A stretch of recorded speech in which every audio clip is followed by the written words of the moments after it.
నువ్వంటే ఆ పిల్లకి ఇష్టమేరా ప్రసాద్. ఇష్టమేరా, కానీ ప్రేమించేంత ఇష్టమా అని.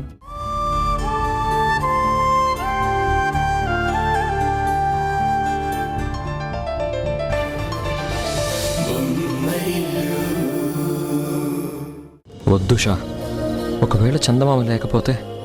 ఒకసారి చూస్తేనే కదా ఉందో లేదో తెలిసేది. సరే, నువ్వు చెప్తున్నావు కాబట్టి చూద్దాం.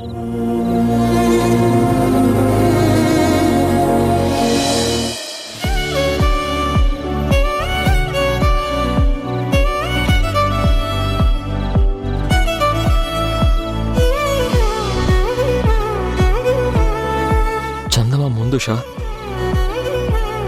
నువ్వు అన్నది నిజమైతే అమ్మ మూడ్ బాగున్నట్టే కదా? అవునండి, నిజానికి సంతోషం ఎక్కడుండాల్సిన చోట అక్కడే ఉంటుంది, ఈ చందమామలాగా. కాకపోతే అది అప్పుడప్పుడు చందమామ మబ్బుల చాటు దాగినచో అది కూడా మనకు కనిపించకుండా ఉండిపోతుంది. అలా అని ఆకాశంలో చందమామ లేనట్టు కాదు కదా.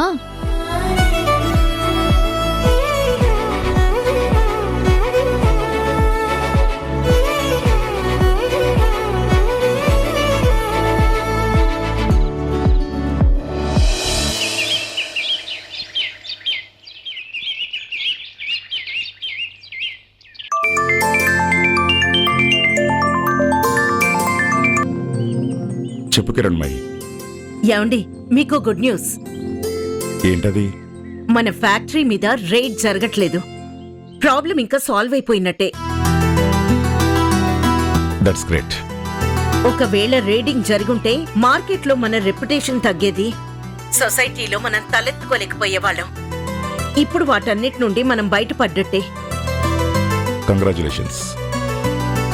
ఏమండి, నా సంతోషంలో సగం కూడా మీకు లేనట్టుంది.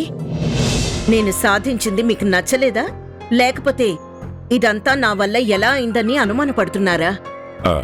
అదేం లేదు కిరణ్మయి, నువ్వు సాధించిన దానికి నాకు సంతోషంగానే ఉంది. కానీ ఆ సంతోషాన్ని సెలబ్రేట్ చేసుకునే మూడ్లో నేను లేను. బై ద వే, మీకు చెప్పాల్సిన విషయం ఒకటి ఉంది. అది మీకు నచ్చకపోవచ్చు, కానీ చెప్పాల్సిన బాధ్యత నాకుంది. నువ్వు చెప్పాల్సిన అవసరం లేదు, నాకు తెలుసు. ఓ, తెలుసుకున్నారన్నమాట. అయితే నేనిక చెప్పనవసరం లేదు కదా. నువ్వు ఆ విషయం చెప్పగానే నేను సంతోషపడతానని ఎక్స్పెక్ట్ చేశావా? అయితే ఏంటిప్పుడు? మీరు నా మీద కోపంగా ఉన్నారా? చూడు కిరణ్మయి, నువ్వు ఏ పని చేసినా నీ పాయింట్ ఆఫ్ వ్యూలో మాత్రమే ఆలోచిస్తావు. నువ్వు అనుకున్నది మాత్రమే కరెక్ట్ అనుకుంటావు. ఒక్కోసారి అవతల వాళ్ళ పాయింట్ ఆఫ్ వ్యూలో కూడా నువ్వు ఆలోచించాలి. నువ్వు చేసే పని వల్ల అవతల వాళ్ళు ఎంత ఎఫెక్ట్ అవుతారో గుర్తించాలి. అవతల వాళ్ళు ఎఫెక్ట్ అవుతారని మన నిర్ణయాలు మనం తీసుకోకూడదా? అవతల వాళ్ళ గురించి ఆలోచించుకుంటూ పోతే మనం ముందుకు వెళ్ళలేమండి. లేదు కిరణ్మయి, నువ్వు ఆలోచించే విధానంలో అర్థం లేదు. మనం ముందుకు వెళ్ళటం అంటే మనం ఒక్కరమే ముందుకు వెళ్ళటం కాదు. మనకు 10 మంది సపోర్టుగా నిలబడితేనే మనం ముందడుగు వేయగలం. 10 మందికి మనం ప్రత్యక్షంగానో పరోక్షంగానో సహాయంగా నిలబడినప్పుడు మాత్రమే ముందడుగు వేయగలం. లేదండి, మనం ముందుకు వెళ్ళాలంటే ఒక్కోసారి కొన్ని కఠినమైన నిర్ణయాలు తీసుకోవాలి. తప్పదు. కానీ మనం తీసుకునే కఠినమైన నిర్ణయాల వల్ల ఎదుటివాడి జీవితం సమస్యగా మారకూడదు. ఇప్పుడు ఏం చెప్పాలనుకుంటున్నారు? రవి విషయంలో నేను తీసుకున్న నిర్ణయం తప్పని నిరూపించాలనుకుంటున్నారా? చూడండి, నేను ఆధారం లేకుండా ఏదీ చేయలేదు. మన ఫ్యాక్టరీ గురించి ఇంటర్నల్ ఇన్ఫర్మేషన్ తన ఈమెయిల్ ద్వారానే బయటికి వెళ్ళింది. అందుకే అతన్ని ఆఫీస్ నుండి టర్మినేట్ చేద్దాం అనుకున్నాను. కానీ అతనే రిజైన్ చేసి వెళ్ళిపోయాడు. అది అతని పొగరు కాదు, అది అతని ఆత్మాభిమానాన్ని కాపాడుకోవటం అంటారు. ఒక్క విషయం ఆలోచించు కిరణ్మయి, అతనే తప్పు చేస్తుంటే నువ్వు టెర్మినేట్ చేసే వరకు ఆగేవాడు. తప్పు చేయలేదు కాబట్టే అవమానిస్తుంటే తట్టుకోలేక, అవమానాన్ని ఎదుర్కోవటం ఇష్టం లేక అతనే రిజైన్ చేసి వెళ్ళిపోయాడు. ఇప్పటికైనా నీకు అర్థమై ఉండాలి, అతను ఏ తప్పు చేసుండడని. మన ఫ్యాక్టరీని ఇంత పెద్ద ప్రాబ్లం నుండి బయటపడేశాను. ఇంత గొప్ప విషయాన్ని మెచ్చుకోవడానికి మీకు మనసు రాలేదు. ఆఫ్టర్ ఆల్ ఒక ఎంప్లాయీ రిజైన్ చేసి వెళ్ళిపోతే ఆ విషయంలో నన్ను అనుమానిస్తున్నారు. మీకెప్పుడు మెచ్చుకోవాలో, ఏ విషయం గురించి వాదించాలో తెలియదనిపిస్తోంది. అది కాదు కిరణ్మయి, రవి విషయంలో నువ్వు కొంచెం ఆలోచించి ఉండాల్సిందే. ఏవండి ప్లీజ్, ఇక ఆ రవి విషయం గురించి ఇంతసేపు డిస్కస్ చేయడం నాకు ఇష్టం లేదు. నేను తీసుకున్న నిర్ణయం తప్పనుకోవడం లేదు. ఆ విషయం గురించి డిస్కస్ చేయాలని కూడా నేను అనుకోవడం లేదు. ఇంతకీ కిరణ్ ఎలా ఉన్నాడు? Kiran is good. కిరణ్ విషయంలో మాత్రం నీకు మనస్ఫూర్తిగా థ్యాంక్స్ చెప్పాలి. థ్యాంక్స్ చెప్పాలా? ఎందుకు? నువ్వు మనసు మార్చుకుని కిరణ్ని అవుట్ ఆఫ్ స్టేషన్ పంపించడానికి ఒప్పుకున్నావు కాబట్టి ఇప్పుడు వాడిలో కొంచెమైనా మార్పు చూడగలుగుతున్నావు. అవును కిరణ్మయి, ఏ ఉద్దేశంతో అయితే ఉషని కిరణ్ని మనం పంపించామో అది ఆల్మోస్ట్ నెరవేరినట్టే. వాళ్ళిద్దరు ఇప్పుడు చాలా హ్యాపీగా ఉన్నారు. వావ్, చాలా మంచి విషయం చెప్పారండి. ఇప్పుడు ఈ ఫ్యాక్టరీ మీద జరగబోతున్న రేడింగ్ నుండి ఫ్యాక్టరీని కాపాడానన్న సంతోషం కన్నా కిరణ్ మళ్ళీ మామూలు మనిషి అవ్వబోతున్నాడు అన్న విషయమే నాకెక్కువ సంతోషాన్ని ఇస్తోంది. వాణ్ణి ఎప్పుడెప్పుడు చూడాలా అని ఆరాటంగా ఉంది. ఇక్కడ ఇంకా కొన్ని పనులున్నాయి, అవి కూడా ముగించేసుకుని తొందరలో వచ్చేస్తాను. Okay Kiranmayi, take care. Bye.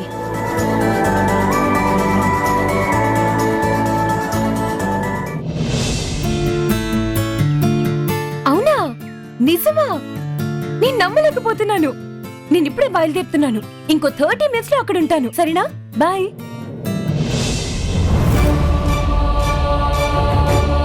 ఏంటి, యువరాణి గారు ఉత్సాహంగా ఎక్కడికో బయలుదేరుతున్నారు? నేను వెళ్ళే ప్రతి చోటికి నీకు చెప్పి వెళ్లాల్సిన రూల్ లేదు. ఒక పని చేద్దామా?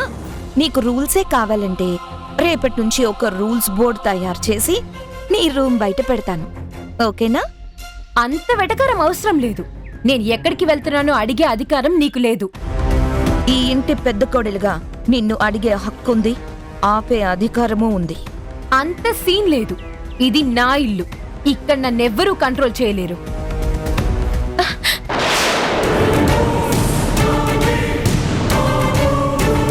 వాట్ నాన్ సెన్స్ వదినా, చెయ్యొదులు. నాన్ సెన్సు లేదు, న్యూ సెన్సు లేదు. నీ మూమెంట్స్ మీద ఒక కన్నెయ్యమని, కావాలంటే ఆపమని మీ అన్నయ్య నాతో చెప్పాడు. మీ అన్నయ్యకి మీ నాన్న చెప్పారు. అందుకే నిన్ను ఆపుతున్నాను. అలా అయితే నేను అన్నయ్యనే అడుగుతాను. చెయ్యొదులు, వదులు. నన్ను అడిగితే సరిపోదు, నాన్నను కూడా అడగాలి. నాన్న ఇంట్లోనే ఉన్నారు, వెళ్ళి అడుగుదామా? చెప్పు, అడుగుదామా?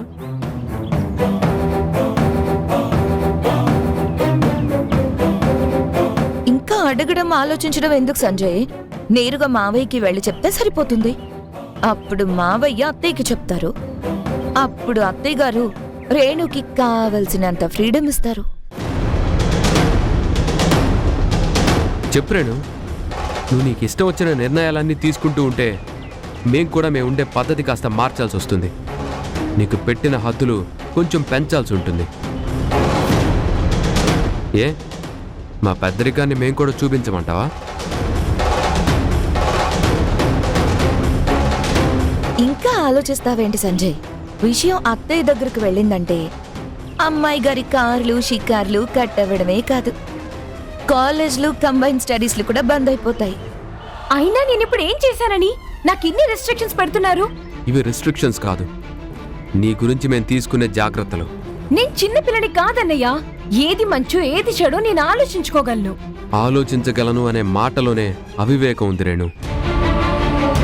నువ్వుండే తీరు మారింది, మాట్లాడే పద్ధతి మారింది. We can't tolerate this. అయితే ఇంటినే ఒక జైలుగా మార్చి నన్ను ఖైదీలా బంధిద్దామనుకుంటున్నారా? ఇల్లెప్పుడు ఇల్లే రేణు, అదెప్పుడు జైలు కాదు. అది మనం ఫీల్ అవ్వటంలో ఉంటుంది. అలా ఫీల్ అయ్యేలా మీరే చేస్తున్నారు కదా. నా ఫ్రీడమ్ లాగేసుకుంటూ నన్ను షోకేస్లో బొమ్మలా కూర్చోమంటున్నారు. ఏంటన్నయ్యా ఇది? మేమనే మాటలు నువ్వు అర్థం చేసుకోవడంలో పొరపాటు ఉంటుంది. నువ్వు అర్థం చేసుకునే వరకు మేము నీ ఫ్రీడమ్ లాక్కున్నట్టే నీకు అనిపిస్తుంది. అయినా మా మాటలు నీకు అర్థం కావు రేణు. అమ్మ మాటలే నీకు అర్థం అవుతాయి. చెప్పు రేణు, మావయ్య గారికి చెప్పమంటావా లేదా లోపలికి వెళ్తావా? అక్కర్లేదు, నేను ఎక్కడికి వెళ్ళను. ఇప్పుడు మీకు సంతోషంగా ఉందా? అమ్మ వరకు విషయం వెళ్తుందని భయపెడితే గానీ దారిలోకి రాలేదు. ఇదేంటి ఎదురు తిరిగి గొడవ చేస్తుందనుకుంటే సైలెంట్గా లోపలికి వెళ్ళింది. పెద్ద గొడవ జరుగుతుందని ఎక్స్పెక్ట్ చేశాను. డిసప్పాయింట్ చేసింది. తరుణ్, సడన్ గా ఈ ప్రయాణం ఏంటి?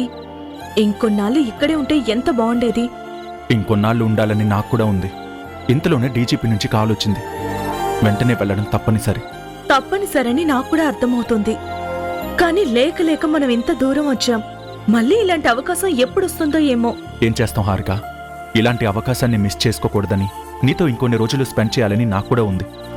కానీ డ్యూటీ ఇంపార్టెంట్ కదా. డ్యూటీ వదులుకోవాలని నేను అనడం లేదు. అలాగని మన లైఫ్లో వచ్చే ఇలాంటి చిన్న చిన్న సరదాల్ని వదులుకోవడం కూడా కరెక్ట్ కాదు కదా. చూద్దాం, ఈ అవకాశం వస్తుందని మనం మాత్రం కలగన్నామా? వచ్చింది కదా. అలాగే ఇలాంటి అవకాశాలు మళ్ళీ వస్తాయని ఎదురు చూద్దాం. హా, సరే, మన గురించి వదిలేయండి. కిరణ్ని ఉషానిలా వదిలేసి వెళ్ళడం కరెక్టే అంటావా? పర్లేదు, వాళ్ళకేం కాదు. వాళ్ళకేమన్నా అవుతుందనే కదా మనం ఇక్కడికి వచ్చింది. మరిప్పుడు వాళ్ళని వదిలేసి మనం వెళ్ళిపోవడం ఎందుకో కరెక్ట్ కాదనిపిస్తుంది. వాళ్ళ గురించి భయమే అవసరం లేదు. వాళ్ళిద్దరూ ఒకరి పక్కన ఒకరు ఉన్నంతకాలం వాళ్ళ ప్రపంచం వేరు, ఎవరితో సంబంధం లేనట్టు ఉన్నారు. వాళ్ళదే ఒక సపరేట్ లోకం అన్నట్టు ప్రవర్తిస్తున్నారు. అలాంటి వాళ్లకు ఏమైపోతామో అన్న భయం కానీ, ఎవ్వరూ తోడుగా లేరనే ఫియర్ కానీ అస్సలుండదు. నేను చూశాను కదా, ఉషా ఉంది కదా అనే ధైర్యం కిరణ్కుంది. కిరణ్తో ఉన్నాను కదా అనే హ్యాపీనెస్ ఉషాకుంది. ఇంకేం కావాలి? వాళ్ళ కోసం ఎవరు లేరనే ఫీలింగ్ వాళ్ళకి లేకపోయినా వాళ్ళేమైపోతారేమో అన్న భయం మనకుంటుంది కదా.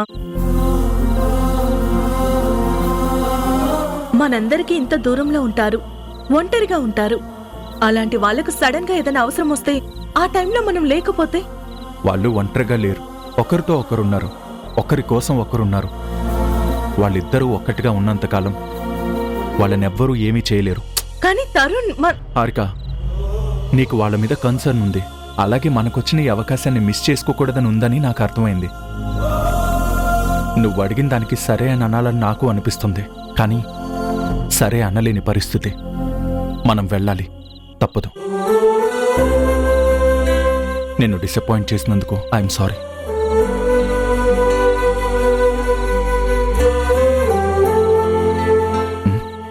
ప్లీజ్. క్యాబ్ రెడీగా ఉందా?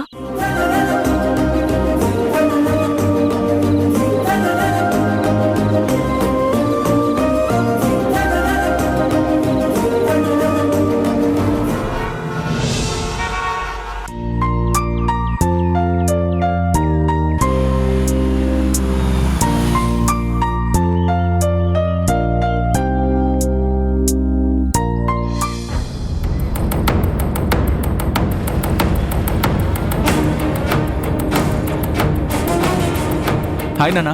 ఏంట్రా ఈ సడన్ సర్ప్రైజ్? ట్రిప్ నుంచి ఎప్పుడొచ్చావు? తిరిగి డ్యూటీకి ఎప్పుడు వెళ్ళావు? అక్కడున్నప్పుడు డీజీపీ గారి నుంచి ఒక కాల్ వచ్చింది నాన్న. అందుకే వెంటనే రావాల్సి వచ్చింది. ఒక మర్డర్ కేసు గురించి. అందుకే డైరెక్ట్గా డ్యూటీకి వెళ్ళి ఫార్మాలిటీస్ అన్ని పూర్తి చేసుకుని వచ్చేసరికి ఇదిగో ఈ టైం అయింది.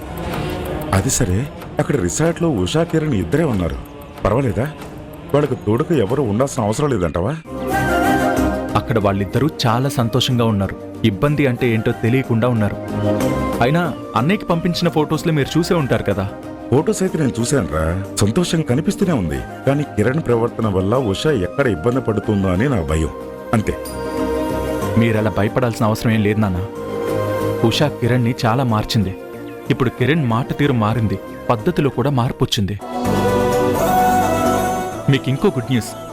ఇన్ని రోజులు ఏ సంగీతం అయితే తన నుంచి పోయిందనుకున్నాడో అదే సంగీతం ఇప్పుడు తన దగ్గరకు వచ్చిందని నమ్ముతున్నాడు. రే తరుణ్, నాకు చాలా సంతోషంగా ఉందిరా. కిరణ్లో ఏ మార్పు అయితే మనం రావాలనుకున్నామో ఆ మార్పు వచ్చిందన్నమాట. అవునా? ఇక వాళ్ళ విషయంలో మనం భయపడాల్సిన అవసరం లేదు. ఇంకా వాళ్ళని అక్కడ డిస్టర్బ్ చేయడానికి ఎవరూ లేరు, ఎవరూ రారు.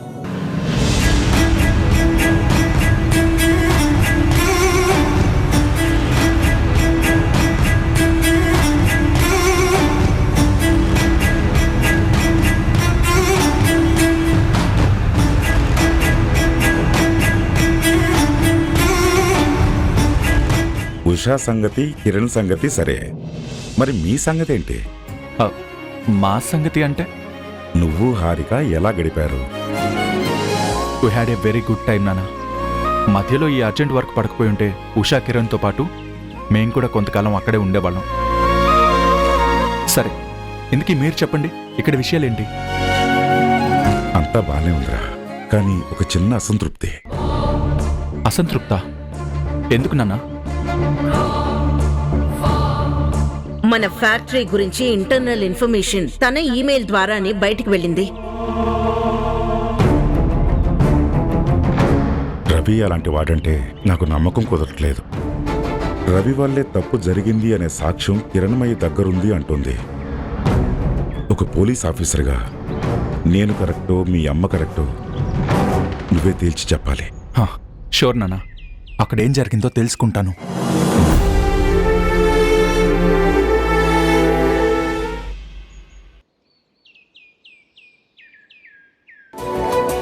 ఏవండి ఎక్కడికి? చెప్తాను కదా, రా. ఏవండి ఎక్కడికి తీసుకెళ్తున్నారు? చెప్తానన్నాను కదా, నీకోసం ఒక సర్ప్రైజ్. సర్ప్రైజా? ఏది? ఎక్కడా? కనిపించడం లేదు. అక్కడ చూడు. ఉమ్,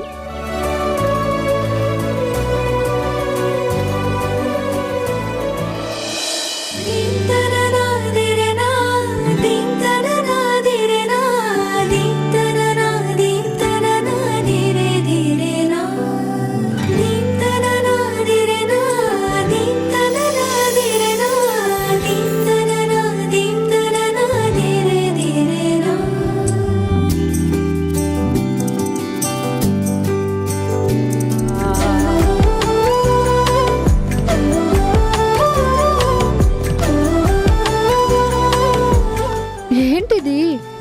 ఉయ్యాల, నీకోసమే. నా కోసమా? కానీ ఎందుకు? బృందావనంలో రాధాకృష్ణులు ఉయ్యాల ఊగుతూ ఉంటే బృందావనం అంతా చూసి పులకరించిపోయేదంట. అక్కడున్న చెట్టు పుట్ట ఇద్దరి ప్రేమని చూసి పరవశించిపోయేదంట. అక్కడ హాయిగా ఎగిరే పక్షులు రాధాకృష్ణుల బంధాన్ని కొనియాడుతూ వాటికి తెలిసిన భాషలో పాటలు పాడేవంట. ఇప్పుడేంటి, నేను రాధా మీరు కృష్ణుడా? ఏ డౌటా? వాళ్ళు అక్కడెక్కడో ఊగారు, సరే మనం ఏం చేయాలి?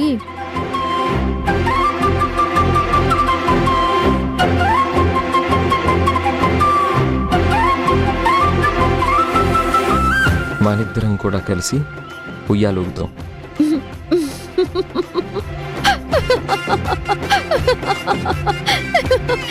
ఏంటి, ఈ చిన్న ఉయ్యాల్లోనా?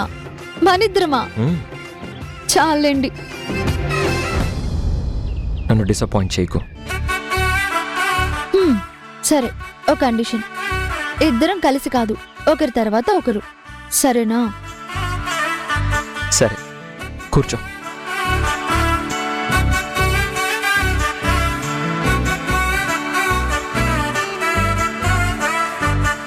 ఆకాశమే నువ్వని, నీలి మేఘం నేనని, నీలో నన్నే దాచుకోన నువ్వే నేనని.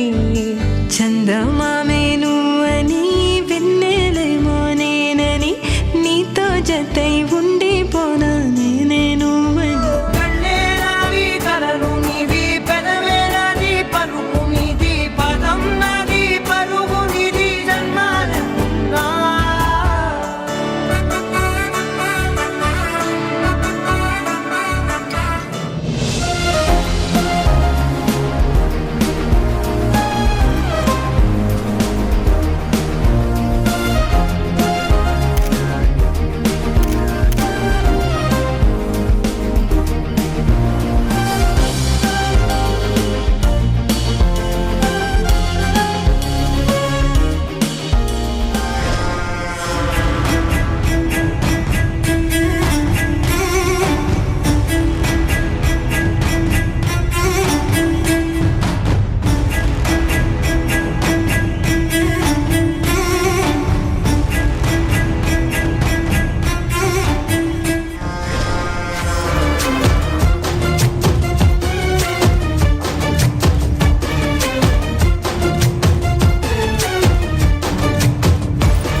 ఉషా, కిరణ్ ఇక్కడ దాక్కున్నారా?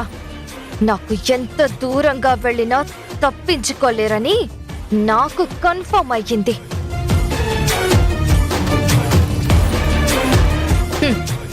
చూసావా, తెలియకుండానే నేను మీరున్న రిసార్ట్కే వచ్చాను. మీరు సరదాగా హనీమూన్కొస్తే నేనిలా బైనాక్యులర్తో చూస్తూ ఉంటాను అనుకున్నావా?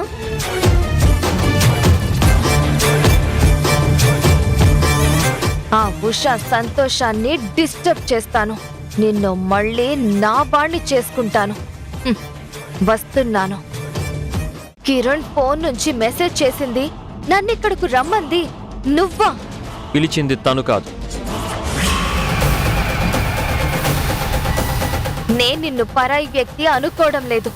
నేననుకుంటున్నా. పరాయిది పని లేకుండా మధ్యలోకి దూరింది నేను కాదు, ఉషా. ఇంకా నన్ను సొంతం చేసుకోవాలనే ఆలోచన నీ మనస్సులో ఉంటే అది ఇప్పుడే ఇక్కడే తుడి చేసుకో.